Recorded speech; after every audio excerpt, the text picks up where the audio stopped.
હવે અહીંયા છે ને 272 નો સ્ક્વેર માઇનસ 128 નો સ્ક્વેર. હવે તમને આવું ક્યાંક તમે જોયેલું હશે કે a square minus b square. બોલો આવું જોયેલું છે કે નહીં? હા, a square minus b square એટલે શું થાય ખબર છે? a માઇનસ b અને a પ્લસ b. આવું તમને ખબર પણ હશે, તમે જોયેલું પણ હશે.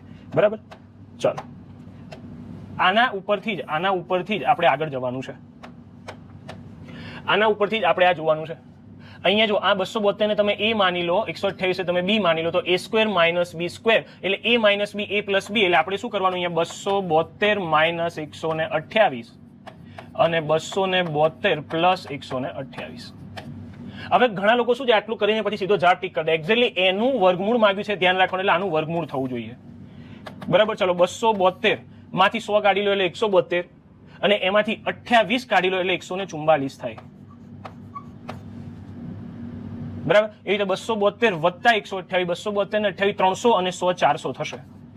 કે ચલો 144 નું વર્ગમૂળ કેટલું થાય? 144 નું વર્ગમૂળ 12 થઈ જાય, 400 નું વર્ગમૂળ 20 થઈ જાય, તો 12 દુ 24, 1240 મારો શું આવશે? જવાબ આવશે ઓપ્શન નંબર સી મારો સાચો આન્સર થશે.